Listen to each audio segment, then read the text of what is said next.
이미 세계 각국이 이제 각종 기후변화로 인해서 굉장히 심한 피해를 입고 있고, 사실 이제 이런 일들이 굉장히 비일비재해지고 있음에도 불구하고 이런 것들을 믿지 않는 사람들이 있어요. 믿지 않는 사람이 있다고요? 믿지 않는다고요?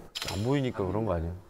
그 대표적인 인물이 바로 도널드 트럼프 전 미국 대통령이죠. 그 사람은 그런 얘기를 했어. 우리에게 지금 필요한 게 지구온난화다. 왜? 뭐라고요? 필요하다고요? 2019년에 그 트럼프 대통령이 당선이 됐을 때 엄청난 한파가 몰려왔습니다. 영하 50도의 한파. 그러니까 미국을 강타했죠. 네. 그래서 그 춥다고? 네, 그렇죠. 춥다고요? 그래서 지구 온난화? 그래서 지구 온난화는 이거 거짓말이야, 허구야. 지금 너무 추워서 우리한테 필요한 거는 지구 온난화야라고 얘기를 했던 거죠. 사실 이제 트럼프가 조금만 더 공부를 했으면 이거는 정확히 기후변화를 잘 설명하는 케이스인데, 이 사람들은 그걸 몰랐기 때문에 그거를 이제 결과만 놓고 추워진 것만 가지고 얘기를 한 건데, 왜 미국이 추워졌냐라고 하면은 북극의 온난화라는 게 있어요. 북극의 온도가 올라가게 되면 북극하고 이 밑에 중위도에 살고 있는 사람들이 살고 있는 지역에 공기를 이렇게 가로지는 막이 있어요. 그 막이 약해집니다. 이 막은 둘의 온도 차이가 커지면 커질수록 굉장히 팽팽하게 있는 건데, 근데 이 둘의 온도 차가 약해지면 힘이 쭉 빠지는 거예요. 그렇게 되면서 이 공기가 쓰러져 내려오는 거예요. 차가운 데 갇혀 있어야 될 공기가 쏟아져 내려오는 거예요. 지금 한국에서도 겨울에 한파가 한 번씩 옵니다. 맞아요. 평균 기온이 높아지지만 그 한파가 오는 원인이 똑같아요. 지구의 기후는 변하는 것이 당연하다라고 보는 사람들도 있어요. 근데 문제는 사실 맞습니다. 지구의 그 온도는 변하는 게 맞고, 오래전부터 지구는 뭐 빙하기도 있고 간빙기도 있고 온도가 주기적으로 올라갔다 내려갔다 이렇게 하고 있는데, 문제는 지금 그 속도가 너무 빠르다는 거예요. 속도? 자, 이게 보면 지구 평균 기온의 상승 정도죠. 와, 너무 빨리 올라간다. 확 올라간다, 저기 뒤에. 저 파란색이 산업화 이후의 온도고 초록색이 산업화 이전의 온도인데, 지금처럼 저렇게 약 100년 동안 1도 이상 올라가는 적은 인류 역사상 없었다는 거예요. 진짜 없네요. 자, 그럼 이제 지구가 지금 이렇게 계속 뜨거워지고 있는데, 파리 기후변화 협약에서는 산업화 이후 지구 평균 온도를 1.5도 이상 올리지 않기 위해서 노력하자. 아, 이제 저기서 멈추자. 그렇죠. 전 세계적으로. 네. 근데 이미 올해 2월 그 지난 약 12개월, 1년 동안의 평균 기온을 보면 네. 산업화 이후 1.52도를 찍은 거예요. 왜? 그럼 국제사회가 약속했던 마지노선을 이제 처음 초과해버린 거죠. 올해 2월에. 아, 넘었구나. 굉장히 빠른 건가? 예, 빠르게 하고 있고, 그래서 이제 최근에 이제 유엔이 기후변화 협약을 이끌고 있는 사무총장인 사이먼 스타일 이분께서 지구를 구할 시간이 앞으로 2년밖에 남지 않았다.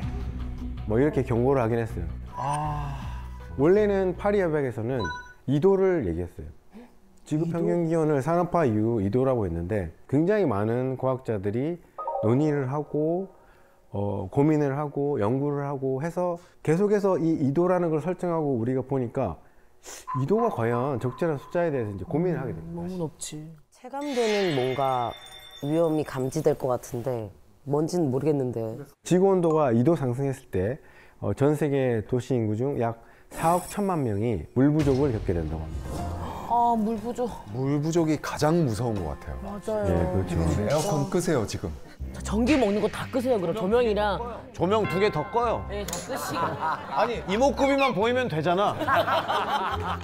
그리고 이제 앞으로 우리가 더 이상 2도 올라가게 되면 2도씩 올라갈 때 더 이상 못 먹게 되는 음식들이 있는데, 감자, 야, 나 구황작물 좋아하는데. 감자는 안 돼. 더 심각한 게 있습니다. 더 심각한 거 뭐예요? 바로 김치.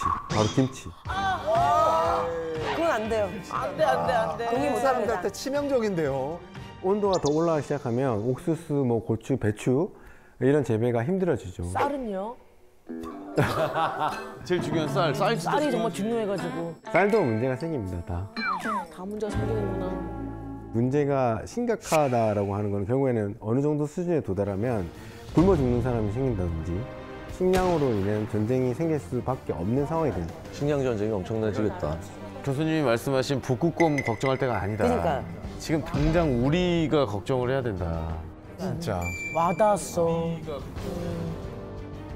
방금 우리 2도 얘기를 했는데 1도 더 올라가서 만약에 3도가 오르면 어떤 일이 벌어질까요? 야, 그러면 인간이 버티지를 못할 것 같은데요. 아, 그럼 해수면. 자, 3도가 오르면 아주 충격적입니다. 지금 여러분은 이 자리에 앉아 있을 수가 없어요. 타 죽나요? 3도가 올랐을 때 잠기게 될 지역을 빨간색으로 표시해놨어요. 물에 잠기는 지역이요?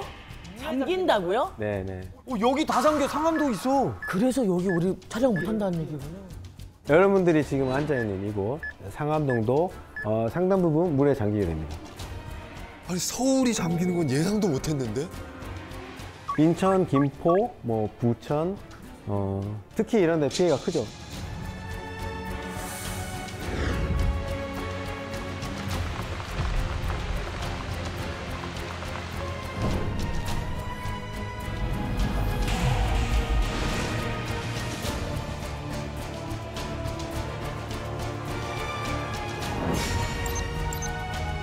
기후변화에 있어서 사실은 제일 걱정해야 될 거는 사계절의 경계가 무너지는 거예요. 이 대한민국이라는 이 나라는 사계절에 맞춰져 있어요. 그렇죠.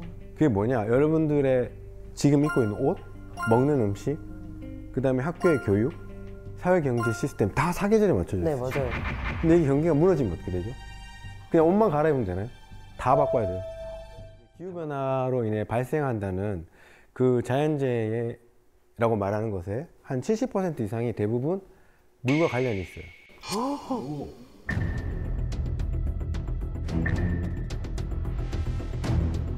가뭄.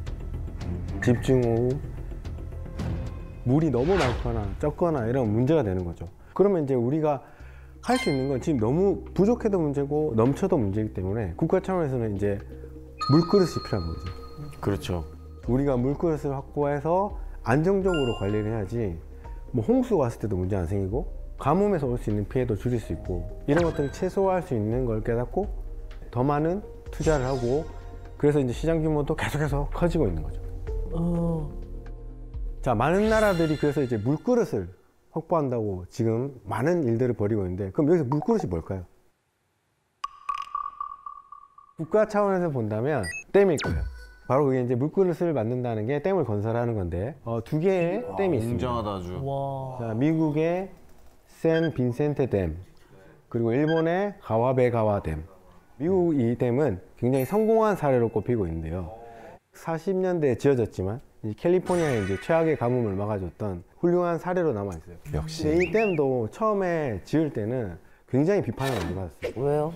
왜냐면 그때 당시에는 약 6,607억 정도의 어마어마한 돈이 들어갔기 때문에 과연 이 정도의 비용을 투자하는 것이 맞느냐. 가치가 있나. 근데 캘리포니아에 이제 얼마 전에 1,200만 년 만에 대가뭄이 왔을 때 주민들의 생활용수, 뭐 공업용수, 농업용수에 문제가 안 생긴 거예요. 대박이다. 그거 한 번으로도 충분히 가치가 있네요. 그렇죠. 왜냐하면 가뭄으로 인한 피해는 그거보다 훨씬 더 컸을 것이라고 보고 가뭄뿐만 아니라 84년에 이제 힐러리라는 대형 헤리케인이 왔을 때 피해도 최소화시켜줬죠. 이제 물을 가둬둠으로써 돈 쓴 보람이 있는 댐이 된 거고 이 일본 댐의 경우는 조금 케이스가 다른 게 소잃고 외양간 고친 격의 댐이 돼버렸어요. 왜요? 일본 정부가 실제 1966년부터 이 댐을 건설하려고 계획을 했는데 네. 당시에 이제 주민들의 반대가 너무 심했던 거죠. 홍수를 제대로 막아낼지 모르겠다. 또 뭐 여러 가지 환경적인 이유가 있다. 수용성이 떨어진 거죠. 그래서 일본 역사상 최초로 댐 건설이 중단된 사례로 남아 있었어요. 근데 이제 하지만 2020년에 네. 구마모토현에 엄청난 대규모 홍수가 발생합니다. 며칠 동안 기록적으로 쏟아진 비로 인해서 수많은 인명피해, 가옥이 물에 잠기고 엄청난 경제적 피해가 발생하게 됩니다. 그렇게 됨으로써 이 사람들이 이제 깨닫게 된 거죠. 다시 이제 댐을 건설해야 되겠다라고 해서 뒤늦게 다시 짓고 있는 상황이 된 거죠. 그러네요. 근데 사실 이게 댐이라는 걸 짓는 게 쉬운 일은 아니잖아요. 그죠? 너무 고려해야 될 게 많은 것 같아요. 근데 이제 지금 이 사례와는 달리 새로 짓는 것 말고 변화를 주는 거죠. 예를 들면 프랑스 같은 경우에는 1990년대 수륙 발전용으로만 쓰이던 그런 댐을 구조 변경을 해서 가뭄에 대한 수위 조절도 하고 홍수 방지도 하고 뭐 농업용수 공급, 그 다음에 뭐 운송, 관광 이런 데 다양하게 쓸 수 있게 다목적 댐으로 변신시켜서 성공을 시킨 사례도 있어요. 이처럼 이제 댐을 활용해서 이제 물그릇을 넓혀간 나라도 있지만 아예 지금 새로운 물이 없는 지역도 있잖아요. 그럼 그런 나라들은 물을 찾아야 돼요. 어떻게 해야 되죠? 다른 지역에서 예를 들어서 좀 이제 물을 수입해야 되나? 네, 수입해야죠. 그 방법밖에 없죠. 아니면은 이제 더러운 물을 좀 걸러 먹을 수 있는 정화 장치를 네네네, 좀 설치하는. 맞습니다. 맞아. 황재성 씨가 말씀하신 게 정확하게 정답입니다. 물을 만들어 먹어야 되는 거죠. 대단하죠. 네. 놀랍죠? 물을 만들어 먹는다는 이야기는 난생 처음 들어봤네요. 지금 이런 새로운 물을 찾는 과정에서 가장 선도적으로 떠오른 나라가 싱가포르인데요. 싱가포르? 네. 그런 거요? 싱가포르는 수자원을 주변국인 말레이시아에 의존하고 있어요. 이제 말레이시아에서 물이 공급이 돼야 되는 거죠. 근데 만약에 말레이시아가 물을 차단하면 진짜 말레이시아한테 꼼짝도 못 하겠네. 그렇죠. 뭐 할 수 있는 게 없어요. 물 안 줘. 그러면 끝나는 거니까. 그리고 실제 그런 일이 벌어집니다. 말레이시아가 물 공급을 중단하겠다고 싱가포르를 협박하는 사태가 이제 벌어지기 시작하죠. 와, 약자가 돼버리네. 그래서 이제 싱가포르 입장에서는 언제까지 이러면 안 되잖아요. 새로운 자원을 확보해야 되는 거예요. 그치. 그래서 여러분도 많이 들어보셨을 거예요. 해수 담수화. 네. 이런 방법을 동원하게 되죠. 한국에서도 많은 연구를 하고 있는데 바닷물에서 염분이나 불순물을 제거해서 담수를 만들고 그리고 이제 물을 재활용하는 거죠. 우리가 집에서 이미 가정에서 쓰고 남은 버리는 물을 폐수를 재활용해서 새로운 수자원으로 활용하고 그래서 지금 현재 싱가포르 같은 경우에는 이런 해수 담수화나 물 재사용을 통해서 해결하고 있습니다. 그러니까 이제는 이런 것들이 앞으로 한국도 마찬가지고 미국, 유럽에서도 점점 새로운 수자원 확보를 위한 노력들이 진행이 되고 있어요.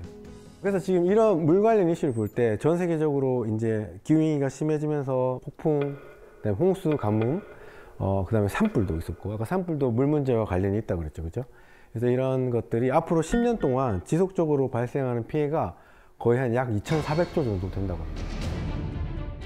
이런 것들을 복구하고 추가로 대응하는 기금이 또 4,123조. 어마어마한 숫자들이 지금. 근데 이게 감이 안 오잖아요, 보통 이런 거죠. 네. 이게 이 돈이 얼마나 되는지. 네. 근데 보니까 넷플릭스 다 아시죠, 그죠? 네. 넷플릭스의 시가총액이 340조. 그 다음에 아마존의 시가총액이 2,400조.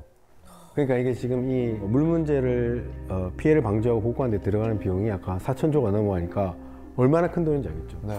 어떤 산업이 가장 큰 타격을 받을 것 같아요? 농부들 아닐까요? 아, 농부들 그러네. 그치. 보통은 그렇게 생각하죠, 이제. 근데 사실 지금 물 부족으로 인해서 굉장히 큰 타격을 받을 산업 중에 하나가 바로 제조업 중에서 한국이 강하다고 하는 IT 기반입니다. 예? 반도체? 왜요? 전혀 생각도 못 했는데. 네.